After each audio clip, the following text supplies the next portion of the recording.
I deixem l'edició de l'estiu 2023 del Fes Lloc en esa nova edició y empezamos nuestro espacio de psicología con Maribel López una semana más. Muy buenos días, Maribel. Buenos días, Minerva. Bueno, hoy nos traes tips, consejos para afrontar nuestros miedos. Miedos de tipo social, de índole social, porque hoy vamos a hablar de fobia social y como siempre vamos a hacer un recorrido por las diferentes edades, cómo se manifiesta la fobia social en las diferentes etapas del desarrollo. Y para comenzar vamos a conceptualizar un poco el término de fobia social. Se compone de fobia y de social. La fobia es un miedo, algo concreto, un miedo a algo concreto. En otra sección creo que hablamos de, si no recuerdo mal, hablábamos de los miedos, porque hablábamos de la ansiedad. Pues sí, este es un miedo de tipo ansioso. El miedo en sí mismo, hablamos otra vez de nuevo de emociones, es positivo. ¿Por qué? Porque nos avisa, nos alerta de peligros reales, de algo que puede ser potencialmente peligroso para nosotros. Pero la ansiedad es aquella sensación, es ese miedo tan intenso a algo que no es realmente peligroso para nosotros, pero que sin embargo nosotros lo interpretamos como tal. Pues la fobia social es una ansiedad desproporcionada, pero de índole social, es decir, un miedo a la valoración negativa por parte de los demás llevada un poquito al extremo, de tal modo que nos impide hacer cosas. Pues eso es lo que venimos a hablar hoy. ¿En qué diferentes formas podemos encontrar la fobia social a lo largo de las diferentes etapas del desarrollo? Y, sobre todo, darnos cuenta de cuándo es esto realmente un problema y cuándo debemos de actuar. Bien, cuando somos pequeños, ¿qué encontramos? ¿Cómo son los niños? ¿Cómo podemos encontrar una fobia social en los niños? Bueno, normalmente ellos, pues, en algunos casos van a la guardería, luego van al cole. En el cole afrontan muchísimas situaciones y ahí es donde nos podemos dar cuenta de que hay niños que son más tímidos y otros pues que son más extrovertidos y se desenvuelven mejor en cuanto a las relaciones sociales, tienen más facilidad para desarrollar unas relaciones sanas, más interactivas, más positivas, más sanas, mientras que hay otros niños que por lo que sea, por sus rasgos genéticos, como siempre digo, cualquier problema psicológico o cualquier comportamiento que no es adaptativo, no se da por una única razón, sino que se da por varias razones. Pues aquí ocurre lo mismo. Encontramos niños que están predispuestos genéticamente a ser más tímidos y entonces, bueno, pues son niños que a lo mejor van al parque y cuando hay otros niños que no conocen tienden a estar más retraídos o no se acercan tanto, o simplemente niños que se acercan a otros niños que al principio les cuesta un poquito, pero que luego una vez cogen confianza se desenvuelven como cualquier otro niño sin ningún tipo de problema. Eso es lo normal, ¿vale? Eso es lo que nos vamos a encontrar en las escuelas, en los parques, pues niños o que tienen mucha facilidad o que simplemente pues, son un poquito más tímidos al principio, pero luego se les va pasando. Pero la forma más extrema, la fobia social en la infancia, la encontramos en el mutismo selectivo. El mutismo selectivo no es tan frecuente, pero cuando se da, es muy llamativo y además preocupa mucho tanto a las familias, evidentemente, como a los profesionales, a los docentes que les tratan en el aula por la complejidad del trastorno. El mutismo selectivo es dejar de hablar de forma voluntaria o bien a todo tu entorno o bien a parte de tu entorno de forma repentina y se suele iniciar en edad infantil. El mutismo selectivo se caracteriza principalmente por eso. Son niños que suelen ser muy sensibles, muy intensos emocionalmente y que por la razón que sea, porque se puede dar por muchos motivos y hay muchas veces que, dada la edad, es muy difícil establecer un motivo, han dejado de hablar incluso a su propia familia. Lo más frecuente es encontrarnos niños que dejan de hablar a los adultos, pero no de su núcleo familiar. Normalmente mantienen el contacto con el núcleo familiar, pero dejan de hablar con maestros, con niños compañeritos del cole. Eso es lo más frecuente.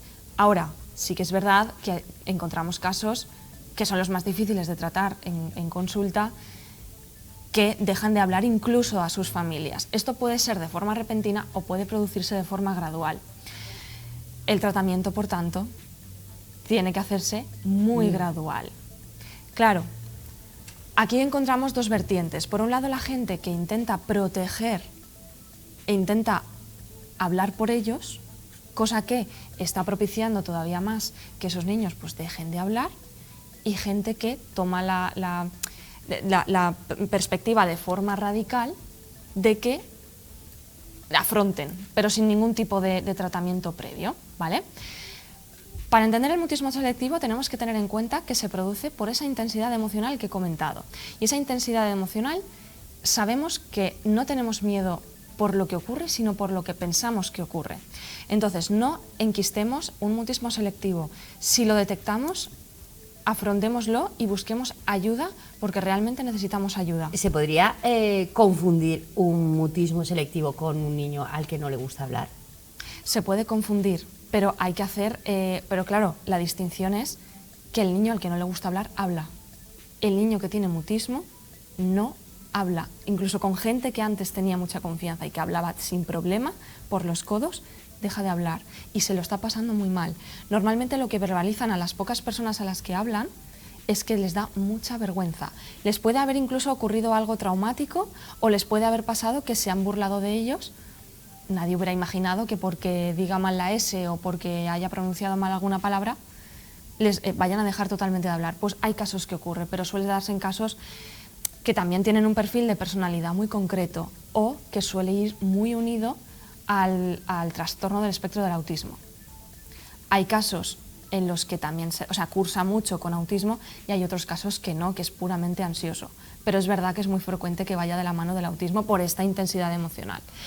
Entonces, los motivos pueden ser diversos, pero normalmente, como siempre, una confluencia de varios. Por un lado, puede haber ocurrido algo traumático, o simplemente a veces no detectamos nada traumático, pero sobre todo esas tendencias ansiosas, esas tendencias genéticas y esa intensidad emocional que le hace vivir las emociones de forma exagerada. Entonces, aquí sí que recomiendo buscar ayuda, porque la gente se cree que se les va a pasar con el tiempo.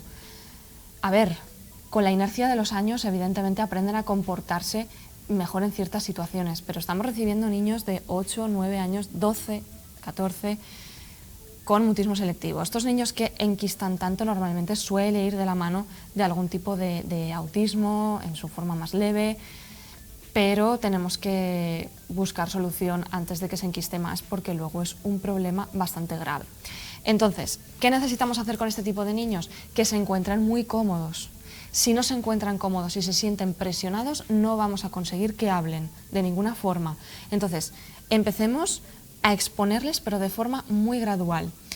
En ámbito escolar, lo que se puede hacer es trabajar en pequeños grupitos, con niños que son de su confianza, con docentes que son personas cálidas, personas que les pueden aportar, que les pueden dar ese cariño y esa calidez que necesitan en ese momento.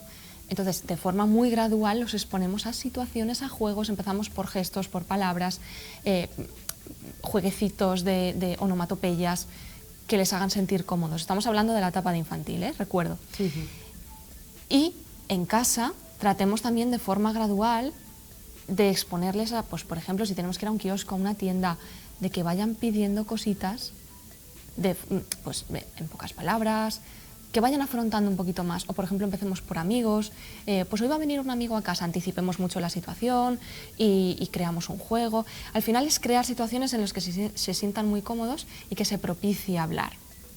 Pero sí que recomiendo buscar ayuda, porque se puede enquistar mucho y esto llevarnos a problemas más graves todavía.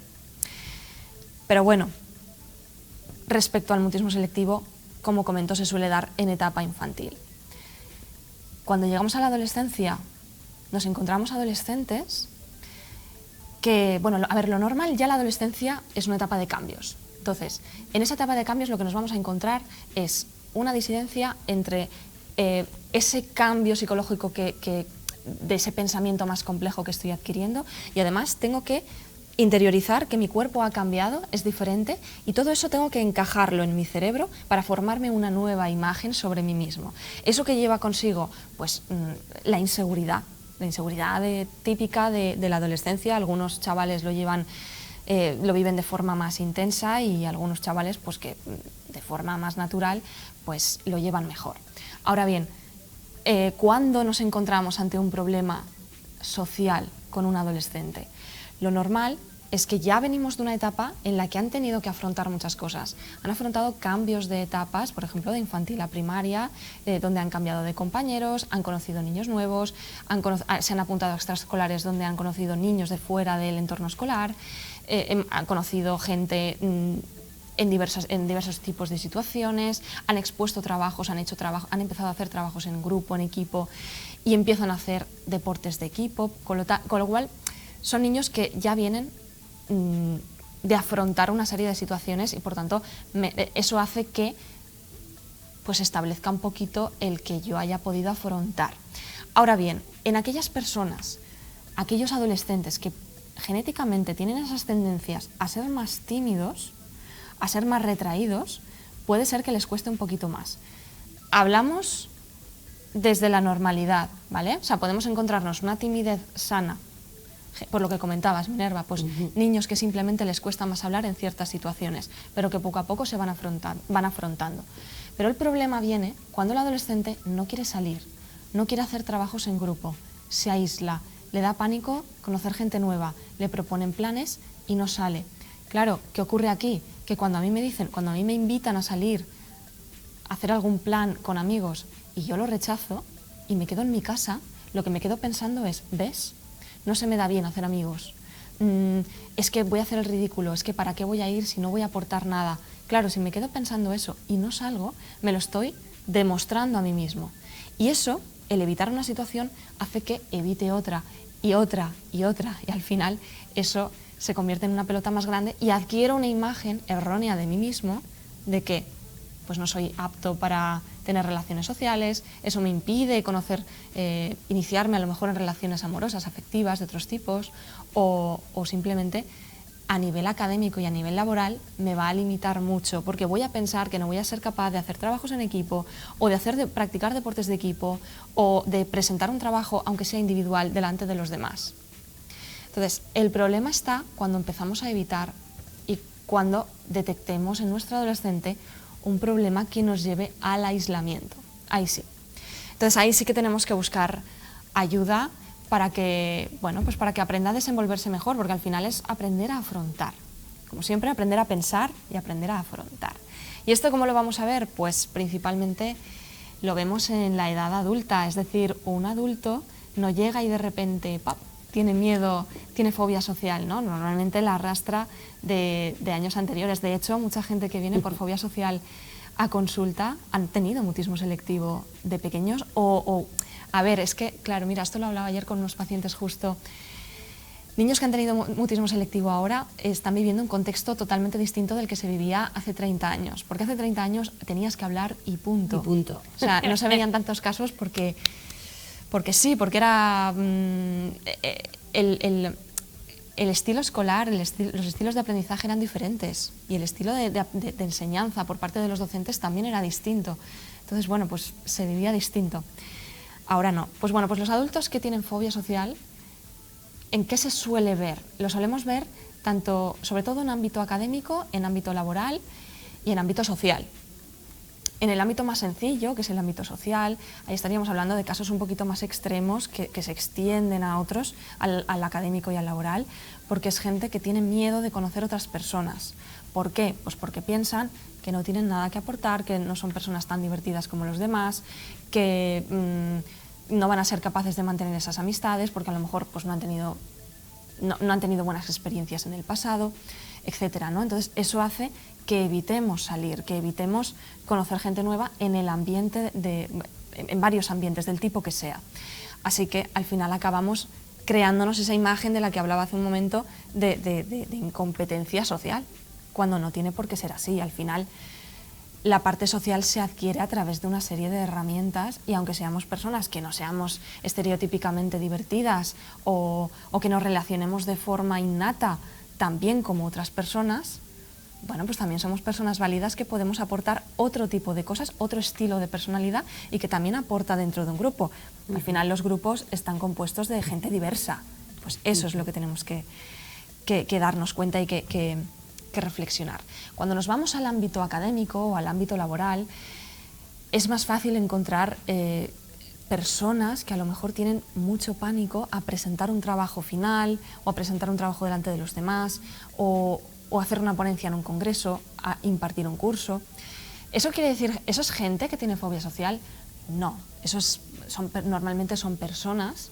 O sea, la gente que tiene fobia social, evidentemente, eso son situaciones que le dan mucho miedo. Pero luego, ante gente que no tiene fobia social específicamente, sí que nos podemos encontrar en situaciones que nos den mucho miedo.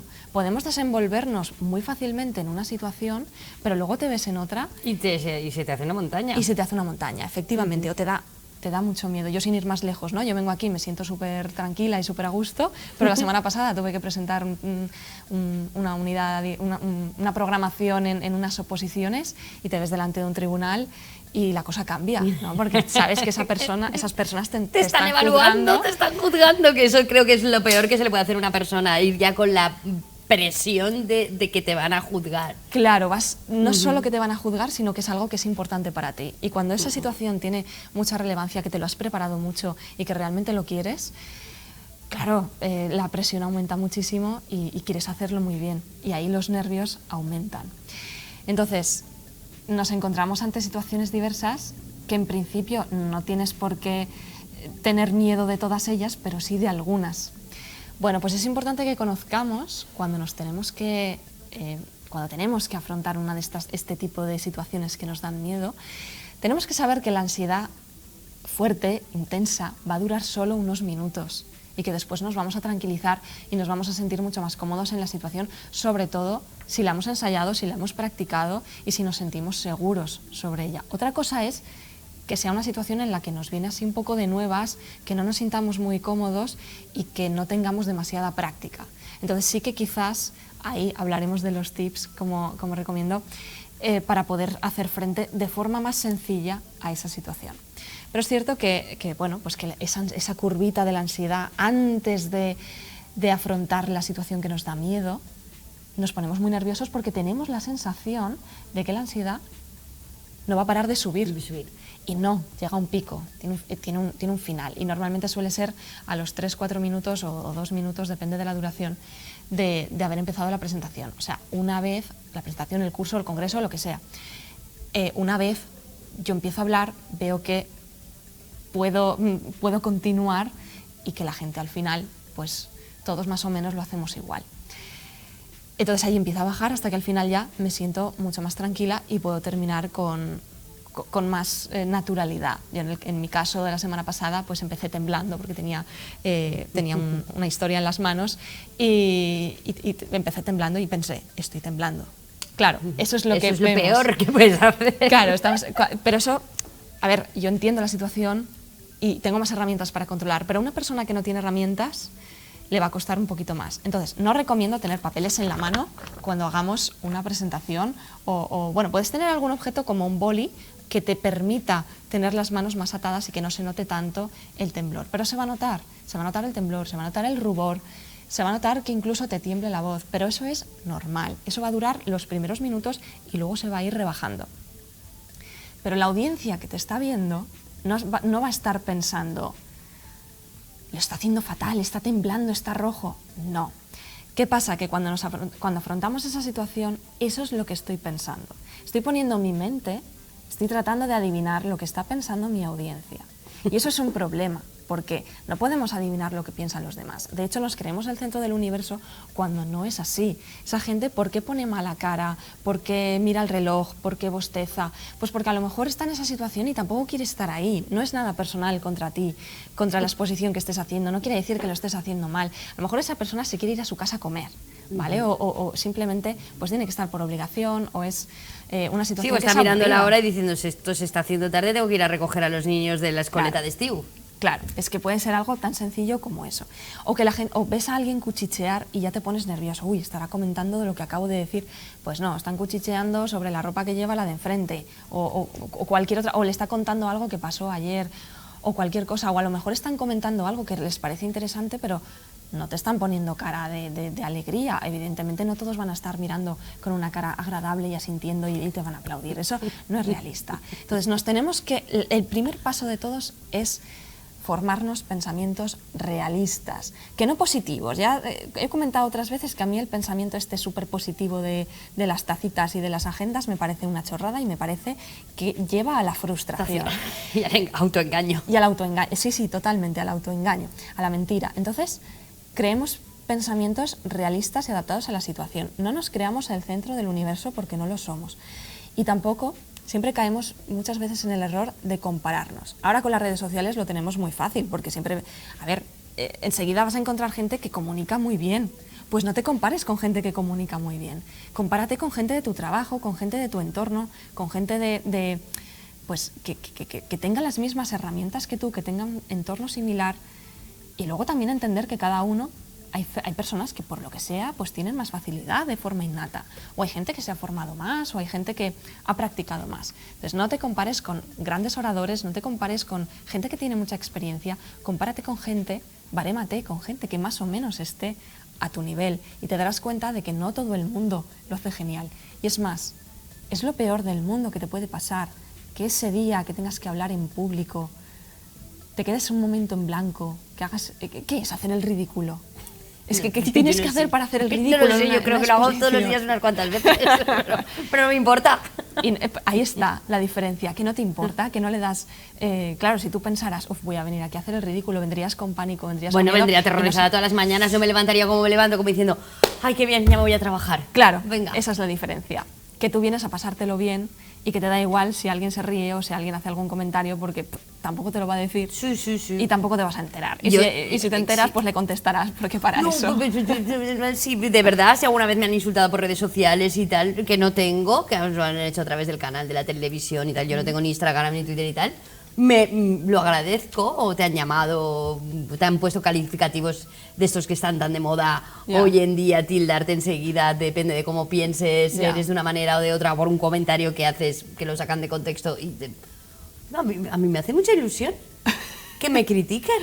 Oye, pues mira, es una manera muy constructiva de verlo. Eso es que hay gente que te está mirando. Claro. Que te está viendo, que le interesa. Pero eso es normal. Lo que tú estás contando y lo que dices. Y claro, como muchas veces hablo, pues en este caso de la sección de psicología, me da mucha ilusión ver que, bueno, pues que en algunos momentos recibes críticas, pero en otros recibes alabanzas y ves que lo que estás haciendo le llega a la gente. Y para mí es tan válido el que va en favor como en contra, es su opinión. Claro. Qué bien. ¿Sabes? Proyectar contra mí esa ira, pues es tu problema, no es el mío. Exacto. Entonces, creo que esa es la clave, es cómo lo interpretas, porque no nos sucede... La realidad es neutra. Claro. Es según cómo lo enfoques, según la valoración que haces. Y que, como decía antes, no tenemos miedo de las situaciones, tenemos miedo de la interpretación que hacemos de la situación. Entonces, interpretémosla de forma pues, lo más neutra posible, lo más realista y lo menos dañina posible. Y luego, cuando hemos acabado de hacer una presentación, de hablar en público, estoy hablando de hablar en público como si estuviera haciendo una presentación o como si estuviera dando un curso, pero también puede ser delante de amigos o en una cena donde no conoces a nadie. Luego nos quedamos pensando en cosas que hemos dicho. Eso es lo peor que puedes hacer en el mundo. Eso se tiene que eliminar. Eso la gente no lo tiene. Lo pasado, pasado está, el futuro ya vendrá, pero quedarnos en, ay, como he dicho esta frase, qué mal lo he hecho. Pues sí. Claro, es que eso solo lo estás analizando tú.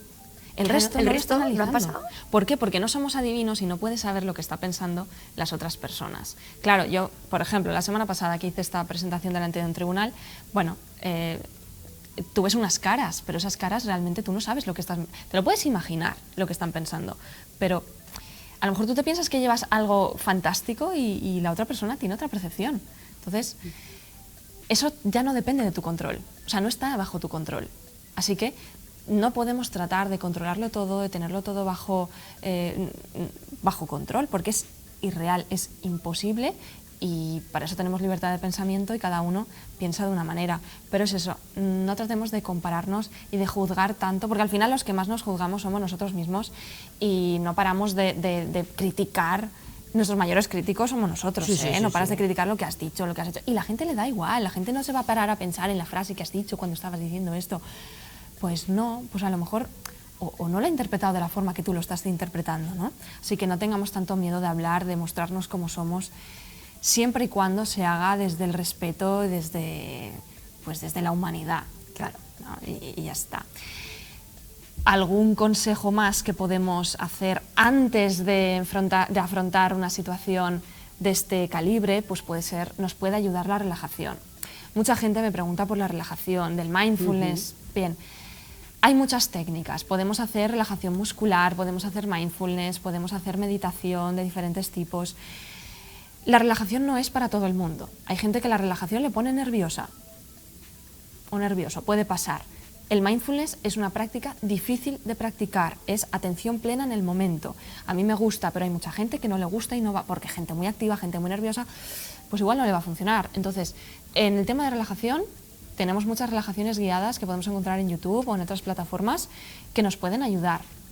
Insisto, si queremos hacer una buena relajación, hay que practicarla y nos tenemos que formar.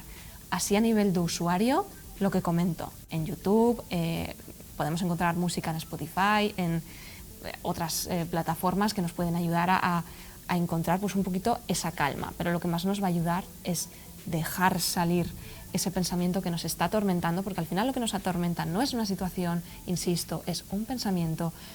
No podemos dejar la mente en blanco, eso es muy complicado, pero sí que podemos invitar a marchar ese pensamiento de una forma imaginativa, porque al final el pensamiento es pura imaginación. Así que, como consejos principales, analiza lo que estás pensando y interprétalo de forma más realista. Si tienes que hacer una ponencia en público, una presentación, grábate, ensáyalo, ten público tu gente, que te juzguen, entre comillas, un poco cómo lo estás, que te aconsejen, que te guíen. Busca consejo de buenos oradores de tu entorno. Mira vídeos en YouTube de gente que trata de coger ejemplo de gente que lo hace bien, pero no te compares y no pretendas que la primera vez que lo haces te vaya a salir fantástico y genial, porque no va a ser así. Todos aprendemos, nadie nace sabiendo. Hay gente que tiene más facilidad que otra, como he comentado, pero eso ya va con la persona. Y si no te gusta hacerlo, no tienes por qué hacerlo, pero no evites, afronta, que ese es otro de los trucos. Y nútrete de herramientas como por ejemplo la relajación y no dejes de hacer actividades que te distraigan, por ejemplo, pues el deporte, ir al gimnasio, ir a pasear, no hace falta que vayamos al gimnasio. Ahora todo el mundo está de moda pues ir al gimnasio, no hace falta ir al gimnasio, puedes salir a caminar, puedes ir a correr, que es gratis, no hace falta tampoco tanto. Come bien, no pagues la ansiedad con la comida, que hubo una sección con Laia que lo estuvimos hablando, y bueno, pues poco a poco si vamos afrontando y no evitamos, lo que vamos a crear es un aprendizaje para otras veces. Y si tienes tanto miedo que te paraliza, busca ayuda psicológica. Sí, súper importante, porque hay veces que pensamos de cosas que a uno nos parecen, pero esto cómo te paraliza, a otros tal, o incluso personas que somos más echadas para adelante o más activas y más tal, hay ciertas cosas en nuestra vida que nos paralizan y a la gente de nuestro entorno le parece increíble. Sí. Y tienes que buscar ayuda.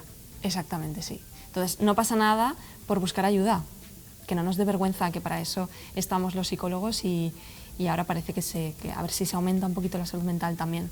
Y se normaliza, el ir de una vez por todas al psicólogo. Maribel, se nos acaba el tiempo. No pasa nada, otro día más. Nos vemos ya en la recta final de cara a las vacaciones de verano, ya prácticamente será nuestra última sección antes de vacaciones. Fantástico. Intentaremos sorprender a nuestros telespectadores con algunos tips y consejos para esa buena convivencia en familia durante el verano. Vale, me parece genial. Gracias, Maribel. A Nosotros, publicidad, yo me despido de ustedes hasta el próximo lunes, porque les dejo con mi compañera Ángela Berlanga y la sección de cerámica. Hasta el lunes, cuídense.